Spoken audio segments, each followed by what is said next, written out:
जीवमजीवं दव्वं जिन्वरवसेण जेणि दिठं देविन्दविन्दवन्दं वन्दे तं सर्वदा शिरसा।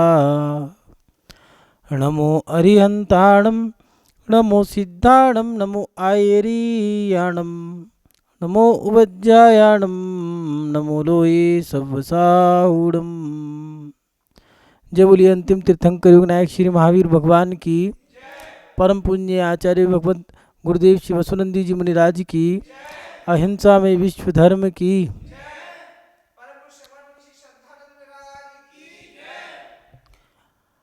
आत्म कल्याण के इच्छुक उपस्थित सभी धर्म प्रेमी पुण्य आत्मा एवं महानुभाव, प्रत्येक माता पिता का एक ही सपना रहता है कि हम अपने बच्चों की शादी बड़े धूमधाम से करें।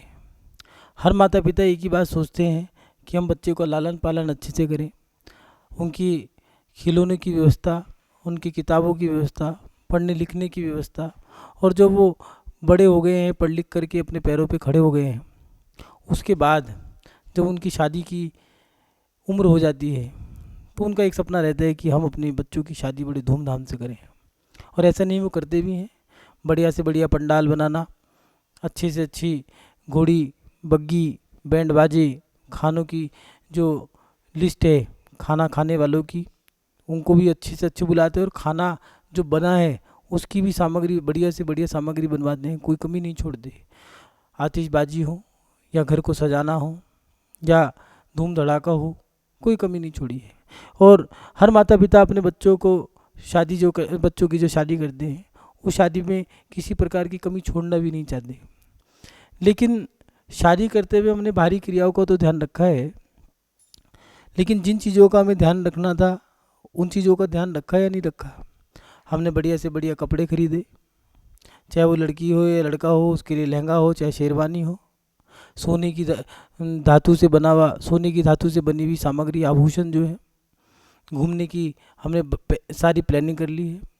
जिनको बुलाना है, जिनको नहीं बुलाना है, खाने की जो सामग्री है, शादी की जो जगह है, टाइमिंग भी हमने सेट कर लिया है। रात को करनी है, दिन में करनी है, कहाँ पर करनी है, कितने दिन तक हमें इसको बढ़िया तरीके से मनाना है, कौन सा डीजे करना है, कौन सा साउंड करना है, हमने सब तैयारी कर ली है।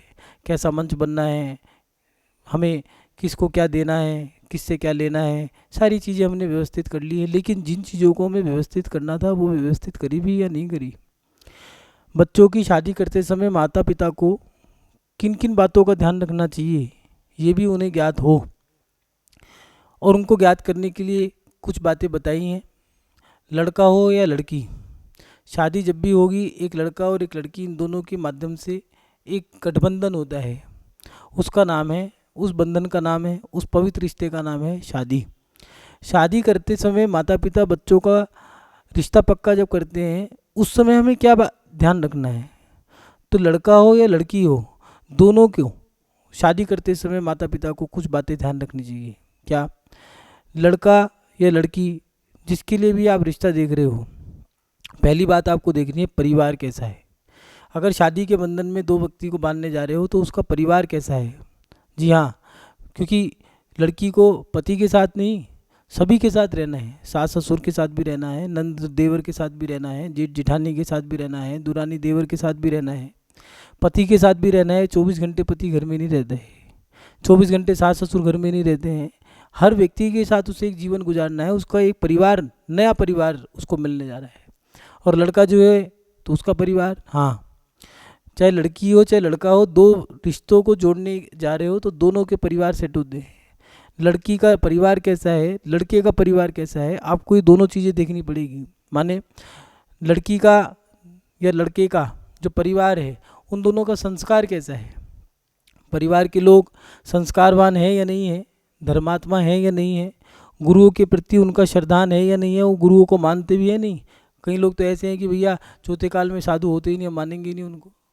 अब वो लड़की, कुछ लोग ऐसे हैं, मन में आया, जो मन में आया वो कर लिया है, पत्नी का मन आया तो कहते सब मोह माया है। वाह रे वाह, ऐसे नहीं चलेगा।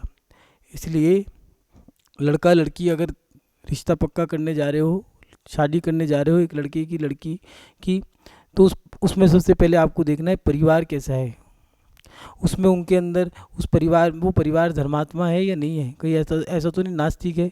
अब ज़िंदगी भर जैसे लड़का हो तो लड़का भी मन मार के बैठा है, लड़की है तो वो भी मन मार के बैठी है। ये दूसरा, उनके संस्कार कैसे हैं, अच्छे संस्कार हैं परिवार वालों के या नहीं है। तो इसलिए ये दो चीज़ आपको ध्यान रखनी है कि परिवार, लड़का या लड़की जो रिश्ता पक्का करने जा रहे हो, शादी करने जा रहे हो, तो उन दोनों को पहले परिवार को देखना है कि वो धर्मात्मा है, संस्कारवान है, या गुरु को मानते हैं या नहीं मानते। दूसरी बात, जिससे शादी करनी है वो व्यक्ति कैसा है, लड़की या लड़का वो है कैसा, धर्मात्मा है या नहीं है, वो मंदिर जाना, पूजा पाठ करना, उसके अंदर संस्कार हैं या नहीं है, ये भी ध्यान रखना होगा। वो लड़की जो जिसको आप पसंद करके ला रहे हो, या वो लड़का जिसको आप पसंद करने जा रहे हो, वो लड़का या लड़की संस्कारवान है या नहीं है, जीवन निर्वाह करने की उसमें वो दोनों में, लड़का या लड़की दोनों के दोनों एक दूसरे का जीवन पालन करते हैं। लड़का लड़की का जीवन पालन करवाता है तो लड़की भी लड़के का जीवन पालन करवाती है, लेकिन दोनों इसमें सक्षम है या नहीं है एक दूसरे का धर्म पालन करवाने में। और लड़का लड़की को, लड़की लड़के को पालन क्रिया करती है, उसका भोजन बनाना, उसको भोजन कराना, भोजन खिलाना, ये सारी क्रियाएं हैं। बच्चों को संस्कार देना, अब लड़की से शादी कर लिया, वो लड़की संस्कारवान नहीं है तो बच्चों को संस्कार क्या देगी। इसीलिए लड़की संस्कारवान है या नहीं है, लड़की को धर्मपत्नी कहा है, लेकिन वो लड़की धर्मपत्नी है भी या नहीं है। कहीं ऐसा तो नहीं धर्मपत्नी तो कह रहे हो, कौन है हमारी धर्मपत्नी, और धर्म एक कोड़ी का भी धर्म नहीं आता है। तो इसलिए लड़की और लड़का दोनों के अंदर धर्म के संस्कार भी होने जरूरी है, धर्मात्मा हो, संस्कारवान हो, अच्छे संस्कार हो, सुबह उठने का, नहाने धोने का, खाने पीने का, उठने बैठने का, इन सब चीज़ों के एक अनुशासन हो, हर चीज़ के संस्कार हो, बोलने का एक तरीका हो। कुछ लोग तो ऐसे बोल रहे हैं, भैया गलत है। ये जो नौकर हैं उनसे भी आपको तरीके से बोलना है, बड़ों से भी आपको तरीके से बोलना है। छोटे व्यक्तियों की सोच छोटी रहती है, बड़े व्यक्ति की सोच बड़ी रहती है। पढ़े लिखे व्यक्ति को सम्मान क्यों मिलता है, क्योंकि वो पढ़ा लिखा है इसलिए नहीं, उसमें अनपढ़ से ज़्यादा सभ्यता है, उसने ज़्यादा ज्ञान प्राप्त कर लिया है, इसलिए उसको सम्मान मिल रहा है। इसलिए अगर किसी लड़के से शादी करने जा रहे हो या लड़की के लिए लड़का पसंद कर रहे हो, तो आप लोगों को ये चीज़ ध्यान रखनी होगी कि वह धर्मात्मा है या नहीं है लड़की, मंदिर पूजा पाठ। क्योंकि अगर लड़की धर्मात्मा नहीं हुई तो आप शादी के बाद बच्चों को संस्कार क्या देगी, और अगर लड़का धर्मात्मा नहीं हुआ तो बच्चा, वो जो लड़का है अपने बच्चों को क्या संस्कार देगा। जिस व्यक्ति को खुद तो पूजा नहीं आती है, खुद मंदिर नहीं जाता है, तो वो बच्चों में धर्म के संस्कार क्या डालेगा। पैसा ही सब कुछ नहीं है, मात्र बड़ी बड़ी ऊंची ऊंची बिल्डिंग बनाना ही सब कुछ नहीं है। अगर सब कुछ है वो है हमारे जीवन के संस्कार, हमारे गुण, हमारे अंदर जो अच्छे संस्कार हैं वो ही हमारे जीवन की महत्वपूर्ण क्रियाओं का काम करते हैं। इसलिए सबसे पहली बात कि लड़का लड़की का परिवार कैसा है। दूसरी बात ध्यान देने योग्य है कि जिससे शादी करनी है वो व्यक्ति, लड़का या लड़की, धर्मात्मा है या नहीं है, संस्कारवान है या नहीं है। उसके साथ साथ दोनों एक दूसरे का निर्वाह करने में उनकी सक्षमता है या नहीं है।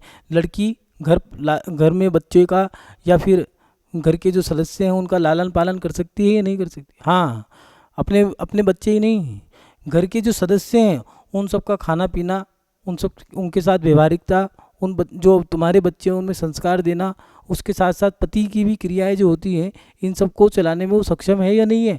पता चला आप ले आए ऐसी लड़की को, अब वो ज़िंदगी भर आप उसको ताने मारते रहोगे। तो पहले से ही देख लो, जैसे मकान लेने से पहले देख लेते हैं ज़मीन कैसी है, दिशा कैसी है, उसकी लोकेशन कैसी है। ऐसे ही लड़का लड़की से शादी करने जा रहे हो तो पहले देख लो कि बच्चे कैसे हैं, उनमें संस्कार है नहीं है, धर्मात्मा है या नहीं है, वो दोनों एक दूसरे का निर्वाह कर सकते हैं या नहीं कर सकते। तीसरी बात, जिनके बीच में रहना है वो लोग कैसे हैं, मान मर्यादा सभ्यता उनके अंदर है या नहीं है। जो भी बोले तू तड़ाक से बोल रहे हैं, गाली गलौज कर रहे हैं, या फिर आतताई हैं, ऐसे व्यक्ति के बीच में क्रोधी हैं, व्यसनी हैं, या फिर धर्मात्मा हैं, धर्म करने वाले हैं या नहीं हैं। अगर ये चीज़ आप नहीं देखोगे तो वो बच्चे, इन चीज़ों का महत्व क्यों है, क्योंकि उन बच्चों में आने वाले समय में उनका जीवन बर्बाद हो जाएगा। अगर आपने ऐसे परिवार में लड़का देख लिया, लड़का बढ़िया है लेकिन उसका भाई बेकार था, माता पिता बेकार थे, परिवार अच्छा है या नहीं है? क्योंकि लड़के के साथ ही नहीं, सबके साथ जीवन गुजारना है। नहीं तो फिर आप कहोगे कि सुनो शादी करो अलग हो जाओ, और फिर लड़की को पूरी ज़िंदगी सुनना पड़ेगा शादी होते के साथ ही बेटे को अलग कर दिया। तो इसलिए पहले ही देख लो कि परिवार कैसा है, उसके माता पिता धर्मात्मा है या नहीं है, वो लड़का धर्मात्मा है या नहीं है, उसके इर्द गिर्द का माहौल कैसा है वो देख लो कि उसमें जहाँ पर आप जहाँ के लोग हैं वो लोग कैसे हैं, कुटुंब परिवार के सदस्य कहते हैं, अड़ोस पड़ोस के लोग कैसे हैं, ये चीज़ वहाँ पर आसपास में कैसा एटमॉस्फेयर कैसा है, उन लोगों का कल्चर कैसा है, ये भी आपको देखना पड़ेगा। कि आप लोग वहाँ पर शादी करके जा तो रहे हो, लेकिन जहाँ पर आप जा रहे हो वो लोग व्यसनी हैं, शराबी हैं, जुआरी हैं, गाली गलौज करते हैं, असभ्य हैं, सभ्यता नाम की कोई चीज़ ही नहीं है, संस्कार ही नहीं है, मांस का मदिरा का सेवन करते हैं। तो ऐसे व्यक्तियों के बीच में रह करके आपके बच्चे भी बिगड़ेंगे और आप भी बिगड़ जाओगे।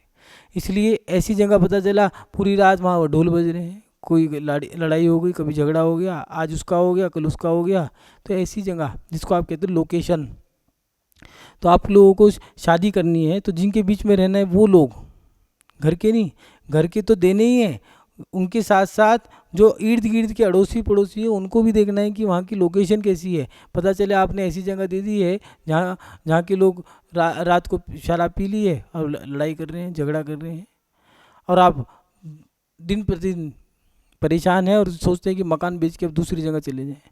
तो इसलिए ऐसी जगह अपने बच्चों की शादी ना करें। अगर करोगे तो आप दुख में रहोगे, और आप तो दुखी रहोगे, बच्चे जो दुखी रहेंगे वो अलग। बच्चे दुखी रहेंगे, आप दुखी रहोगे तो बच्चे भी दुखी रहेंगे। इसलिए पहले से ही देख लो। देखना क्या है, पैसा ही नहीं देखना है, मकान दुकान गाड़ी घोड़ा नौकर चाकर बर्तन भांडे चूल्हा चौका यही नहीं देखना, इसके साथ साथ संस्कार भी देखने हैं, परिवार भी देखने हैं, परिवार के सदस्य भी देखने हैं, अड़ोस पड़ोस का माहौल भी देखना है, और उसके साथ साथ जहाँ रहना है, अंतिम चीज़ जहाँ पर रहना है वो स्थान कैसा है। स्थान पे क्या देखना है, मकान तो देख लिया है, मकान ही नहीं देखना है, मकान के पास मंदिर है या नहीं है, गुरुओं का प्रवेश होता है या नहीं होता। कई जगह ऐसा है कि साधु को लाते ही नहीं है, हाँ उनके नियम पास कर दिया है कि यहाँ पर साधु का प्रवेश नहीं आए। कोई व्यक्ति जिद पड़ गया कि हम साधु को नहीं लाने देंगे, हम यहाँ साधु नहीं आ सकते, क्योंकि वो साधु को मानते नहीं हैं, भगवान को मानते हैं।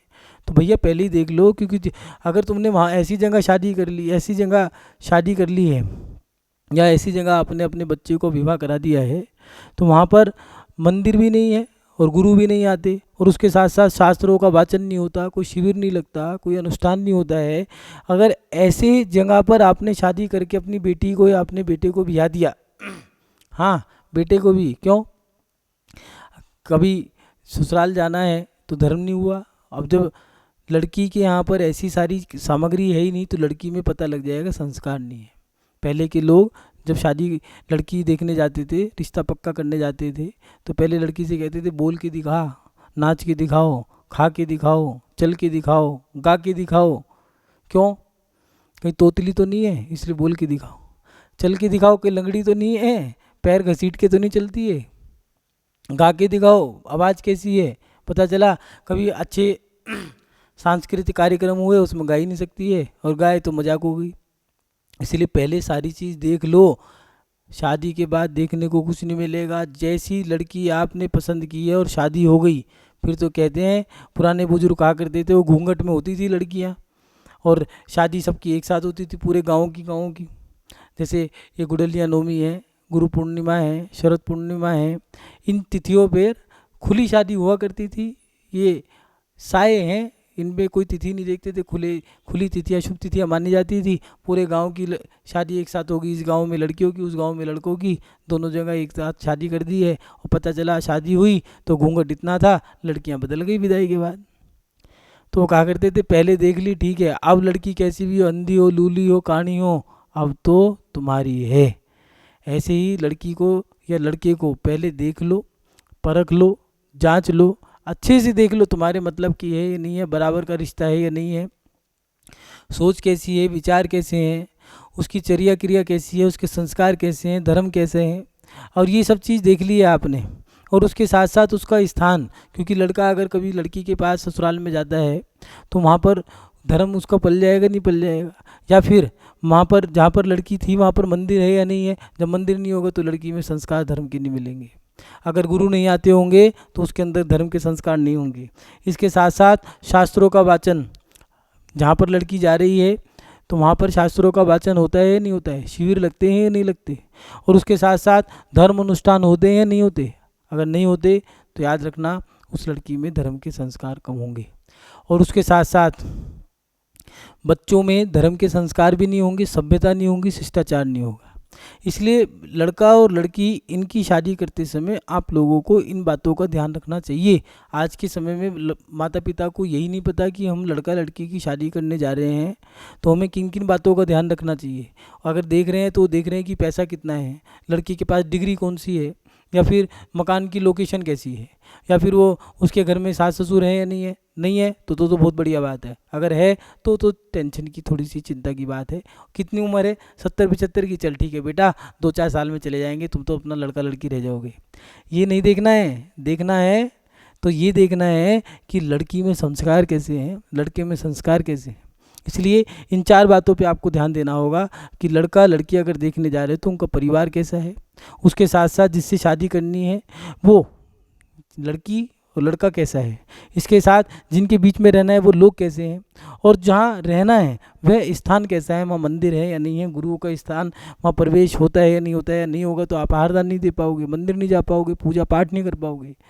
शिविर लगते हैं नहीं लगते, नहीं तो आप लोग शिविर नहीं लगते होंगे तो आपको संस्कार नहीं मिलेंगे। धर्म के अनुष्ठान नहीं होते होंगे तो आपको समय समय पर धर्म की क्रियाएं करने का लाभ नहीं मिलेगा। ये बातें आपको ध्यान रखनी होगी महानुभाव। या इन सब चीज़ों से लड़का लड़की के जीवन की सुरक्षा होती है। वहाँ पर अगर आप लोगों ने ये सब चीज़ देखी है तो आने वाले कल को देखकर आप लोगों इन चीज़ों में ध्यान रखोगे तो उनका जीवन सुरक्षित होगा। उसके साथ साथ उनका भविष्य, संतान आदि भी अच्छी होंगी। क्यों? क्योंकि जब संस्कार होंगे तो बच्चों में भी संस्कार जाएंगे, माता पिता के माध्यम से बच्चों में संस्कार जाएंगे, माता पिताओं में मंदिर और धर्म की क्रियाओं के अनुष्ठानों के माध्यम से संस्कार जाएंगे। ये सब चीज़ें एक दूसरे से एक के बाद एक कड़ी जुड़ी है। और इसके साथ साथ बच्चों में संस्कार आदि की क्रियाएं भी उनकी होती रहेंगी। माता पिता को ज़्यादा क्रिया करने की जरूरत नहीं है। सुनो शिविर लग रहा है, जाओ बच्चों जाओ, चलो, वो वहाँ चले गए हैं, पढ़ रहे हैं, लिख रहे हैं, और वहाँ पर सिखा रहे हैं सुनो माता पिता के पैर छूने चाहिए, मंदिर आना चाहिए, नमस्कार करना चाहिए, सुबह जल्दी उठना चाहिए, नहा धोकर शुभ वस्त्र पहन करके मंदिर जाना चाहिए, गुरुओं की सेवा करनी चाहिए। ये संस्कार अब ये तो फ्री में मिल गए आपको, फोकट में संस्कार मिल गए बच्चे को, माता पिता को मेहनत ही नहीं करनी पड़ी।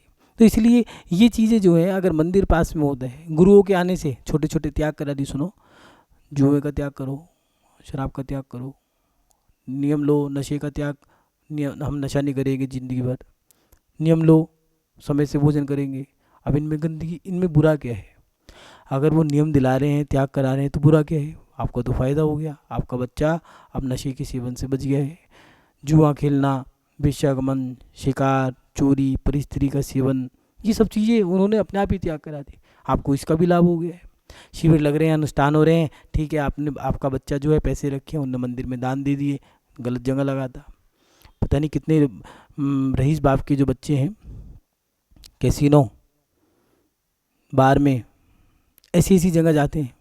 जो बिगड़ी हुई बच्चे हैं वो किट्टी पार्टियों में जा रहे हैं, और जो जिनके संस्कार अच्छे हैं तो वो हम कहाँ जा रहे हैं? मंदिर जा रहे हैं, पूजा पाठ कर रहे हैं, विधान में बैठे हैं, मन हो गया है, ठीक है, पैसे रखे हैं, शास्त्र दान में, ज्ञान दान में, आहार दान में, इन चीज़ों में दान दे दिया है। तो ये संस्कारों का महत्व है। और कुछ चीज़ आप लोगों से ज़रूर कहेंगे, क्या विशेष याद रखने योग्य बातें जो हैं, माता पिता बच्चों की शादी जो कर रहे हैं उन शादियों में विदेशों में ना भेजें। अगर आप बच्चे की शादी विदेश में कर रहे हो तो आपने अपने बच्चे की पैरों पर कुल्हाड़ी मार दी है। क्यों? शादी तो कर दी आपने, लेकिन जो उसकी संस्कृति है, जो उसके संस्कार हैं, जो संस्कार भारत में मिल सकते हैं, एक भारत देश ऐसा देश है जिस देश के अंदर सब चीज़ें हैं, बाकी कहीं नहीं है। ये भारत देश ऐसा है जहाँ सब ऋतुएँ हैं, ये भारत देश ऐसा है जहाँ सब धर्म है, और एक ये भारत देश ऐसा है जहाँ पर संस्कृति है, संस्कार है, धर्म है, और सबसे बड़ी बात दिगंबर साधु हैं, बाकी अन्य देशों में दिगंबर साधु नहीं मिलेंगे। इसलिए महानुभाव, अपने बच्चों की शादियों को विदेशों में मत करो, क्योंकि वहाँ पर पैसा तो है, भोग विलासता है, पैसा है, अनुशासन है, सब कुछ अच्छी बात है, लेकिन वहाँ धर्म नहीं है। पैसा तो एक वेश्या के पास भी हो सकता है, लेकिन सबसे बड़ी बात जो है धर्म, उस धर्म के माध्यम से जो संस्कार आएंगे, वो लोग, विदेशों के लोग तरसते हैं, काश हम मंदिर को देख लें, काश हम अपने गुरुओं को देख लें। और जब वो इंडिया में आते हैं तो सबसे पहले वो गुरुओं के पास आके बस उनको कहते हैं जाओ, बैठने को मौका मिल जाए, थोड़ी देर हम बैठ जाएं। आए कितने दिन के लिए, 15 दिन, 20 दिन, महीना भर, और उसमें भी सोचते हैं कि बस साधुओं के पास जितना जितना ग्रहण करके ले जाएं, बाकी का कोई भरोसा नहीं। बाकी तो फिर वहाँ पर इन शिक्षाओं को याद कर करके अपना जीवन गुजारेंगे। उनके जीवन में बहुत सारी चीज़ें आपने मिस कर दी हैं। अब वो अपने जीवन में ये जो भारत की मिट्टी है, ये जो फसलें हैं, खेत खलिहान हैं, मंदिर है, माता पिता हैं, ये जो अड़ोस पड़ोस है, कुटुंब परिवार है, उसकी जन्मभूमि है, उसके साथ साथ मंदिर हैं, उसके साथ साथ गुरु हैं, इनके संस्कार हैं, इनकी शिक्षा है, ये सब आपने उसकी मिस कर दी है। इसलिए बच्चों की शादियों को विदेश में ना करें। दूसरी बात, माता पिता, बच्चे माता पिता के अनुसार शादी करें। क्यों? क्योंकि वो अच्छे से जांच के परख करके शादी करेंगे। आपको परख नहीं है, आपको तो किसी ने रोने के लिए कंधा दे दिया, आपने उसके कंधे पे सर रख करके रो लिए हो, तो अब ठीक है, आपने तो सोच लिया मैं तो इसी से शादी करूँगी। कॉलेज में गए आप, जैसे कोई लड़की एक पीजी में रह रही थी, पढ़ने के लिए कहीं चले गए हैं, पुणे है, जयपुर है, दिल्ली है, आईआईटी सेक्टर जो है, या बॉम्बे है, बेंगलोर है, मैंगलोर है, चेन्नई है, ऐसी जगह चले गए और वहाँ माता पिता नहीं है, किसी का साथ चाहिए, सहारा चाहिए। हमने अपने मन की बात किसी से शेयर करी और किसी ने हमें दुख के समय में थोड़ा सहारा दे दिया, गले से लगा लिया, कंधे से लगा लिया, बस फिर क्या है, यही हमारा दोस्त है, ये हमारा मित्र है, और धीरे धीरे इतना अटैचमेंट हो गया है कि बस अब क्या है, अब तो हम शादी भी इससे करेंगे। वो कह रहा है सुनो मैं तुम्हारी बिरादरी का नहीं हूँ, तो लड़की कह रही नहीं मेरे लिए तो सब धर्म एक समान है। इस बात को कह करके आपने सब धर्म एक समान करके उससे शादी तो कर ली है, लेकिन आप अब बाद में परेशान हो। अब थोड़ा सा लड़ाई झगड़ा है, ठनाठनी है, आपस में एक दूसरे के प्रति तनाव है। क्यों? क्योंकि अपने अंदर जांचने और परखने की क्षमता नहीं थी। आपके माता पिता जिस दौर से आप गुजर रहे हो वो उस दौर से गुजर चुके, इसीलिए माता पिता के अंदर जांचने की परखने की क्षमता है। आप लोगों को, बच्चों को अगर शादी करनी है, उतावलापन ना हो, शादी को उतावलेपन के साथ नहीं करनी। ये जीवन की सबसे विशेष क्रिया है शादी, क्योंकि इसी से आपका अब जीवन शुरू होगा। अभी तो आप खेल कूद रहे थे, पढ़ लिख रहे थे, और अब आपका जीवन शुरू होगा। तो वहाँ पर आप लोगों को थोड़ा ये ध्यान रखना है कि शादी अगर कर रहे हो तो अरेंज मैरिज जिसको आप कहते हो वो सक्सेस क्यों है?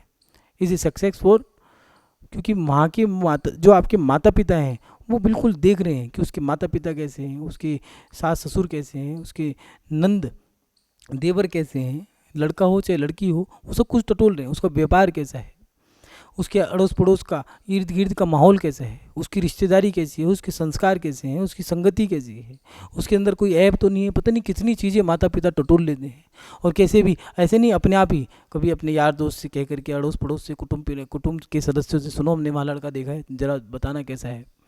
लेकिन तुम ये जांच पड़ताल नहीं कर पाओगे। पता चला आपने शादी कर ली, और शादी करने के बाद आपने तो भावुकता में आकर के शादी करी थी, शादी करने के बाद पता चला कि वो लड़का तो शराबी निकला।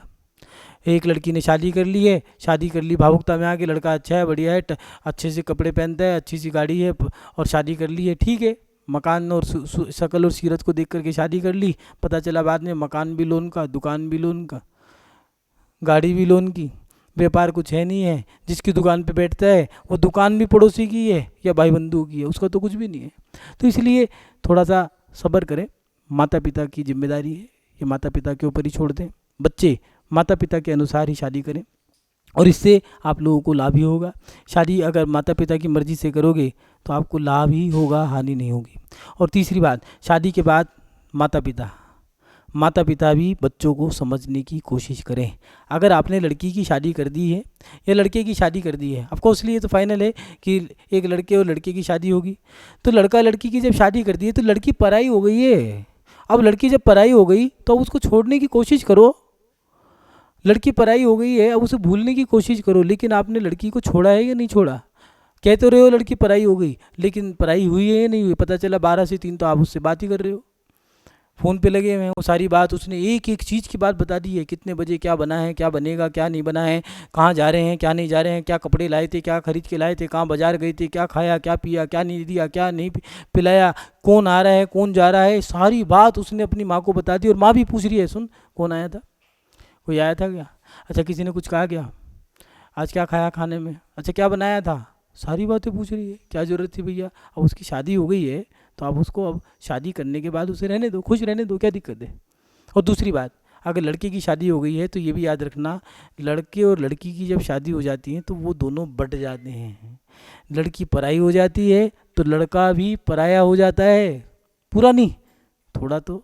अगर लड़की भी माता पिता की घर से चली गई है, थोड़ा बहुत माता पिता की है और ज़्यादा ज़्यादा अपने पति की है। ऐसे ही लड़का भी जब शादी कर लेता है तो शादी करने के बाद उसका भी बंटवारा हो जाता है। माने अब वो लड़का माता पिता का था पहले, माता का और पिता का, अब वो लड़का पत्नी का भी हो गया है, उसके 3 हिस्से हो गए। और बच्चा होने के बाद अब वो पिता बन गया है, एक हिस्सा और हो गया है। तो माता पिता को भी समझना चाहिए लड़ाई किस बात की है सास और बहू में, कि वो कहती है बेटा मेरा है और वो कहती है पति मेरा है, इसी बात की लड़ाई है। और वो कहते हैं मुझे समय दो, वो कहते हैं मुझे समय दो, और वो लड़का बीच में खींचातानी में मर जाता है। और आखिर में वो खींचातानी के चक्कर में इतनी खींचातानी हो जाती है कि वो कागज़ों में चली जाती है और हो जाता है डिवोर्स। पहले शादी कर रहे हो तो पहले ही सोच लो कि लड़का तुम्हारा पराया होने वाला है। वो पहले एक कहावत थी, लड़की आई बाबूजी आएंगे लड़की को ले जाएंगे, 2 चुटिया वाली आएगी बेटे को ले जाएगी। पहले सटीक बातें थी बुजुर्गों की, और ये बात सच है। पत्नी आई है तो उसका भी एक हिस्सा बैठता है, उसका भी एक अधिकार है। इसलिए माता पिता को ये बात समझनी चाहिए, अगर लड़की की शादी कर दी है तो लड़की पराई हो गई है, अब उससे बस इतना ही संपर्क रखो, जब वो आए तो बोलो, ज़्यादा हो तो पहले चिट्ठियाँ भेज दिया करते थे, बेटा तेरी खबर नहीं आ रही, कैसी है, ठीक है या नहीं है, महीने 2 महीने में एक बार फ़ोन लगा के बात कर लिया। और लड़का अगर शादी कर ली है लड़के की, तो लड़के के लिए भी अब उसने लड़की से शादी करी है तो उसको थोड़ा सा समय दो कि वो अपना गृहस्थी बसा रहा है, तो माता पिता उसको भी समय दें और अपने जीवन को साधना के साथ समझें। महानुभाव, ये रिश्ते, शादी का एक रिश्ता जो है पवित्र रिश्ता है, ये पवित्र अटूट बंधन है। इसलिए इस रिश्ते को समझकर, सोच समझ करके, बहुत आनंद के साथ जीवन जीना है हमें, लड़के झगड़ के नहीं जीना है। इसलिए शादी करने से पहले आप ये सारी चीज़ें देख लें, जिससे कि बच्चों का जीवन आनंद में होगा, खुशहाल होगा, और वो अपने जीवन को आनंद और खुशहाली के साथ जी करके आपको भी दुआएं देंगे कि हमारे माता पिता ने हमारे लिए कितना कुछ किया है। इसलिए बच्चों की शादी करते समय माता पिता को इन सब बातों का ध्यान रखना चाहिए, जिससे कि आपके बच्चे खुश रहें, उनका परिवार खुश रहेगा, वो खुश रहेंगे तो आप खुश रहोगे, आप खुश रहोगे तो अपना धर्म खुशी के साथ कर जाओगे, और अगर धर्म खुशी से करते रहोगे तो एक दिन आपका भी कल्याण हो जाएगा। ये सारी क्रियाएं एक दूसरे से जुड़ी हुई हैं, इसलिए इन क्रियाओं को अपने ध्यान से करना है, क्योंकि एक के बाद एक कड़ी जुड़ी है। अगर घर में लड़ाई झगड़ा होगा तो धर्म ध्यान भी नहीं होगा। खुशी रहोगे, प्रसन्न रहोगे, मस्त रहोगे, व्यस्त रहोगे तो स्वस्थ रहोगे, स्वस्थ रहोगे तो धर्म ध्यान करोगे, धर्म ध्यान करोगे आनंद मिलेगा, और आपको आनंद के साथ साथ एक दिन ऐसा भी आएगा जिससे कि आप एक दिन समाधि करके मरण कर जाओगे। तो महानुभाव, आप सभी लोग इन चीज़ों पर ध्यान देते हुए अपने बच्चों की शादी करें। तो यही सब चीज़ें ध्यान रखते हुए बच्चों की शादी करें और बच्चे खुश रहें, यही भावना के साथ कि आपका शुभ हो, मंगल हो, आपके बच्चे, आपका परिवार खुश रहे। इन्हीं शब्दों के साथ अपनी शब्द श्रृंखला को विराम देते हैं। जय बोलिए परम पूजनीय आचार्य गुरुदेव श्री वसुनंदी जी मुनिराज की, अहिंसा में विश्व धर्म की।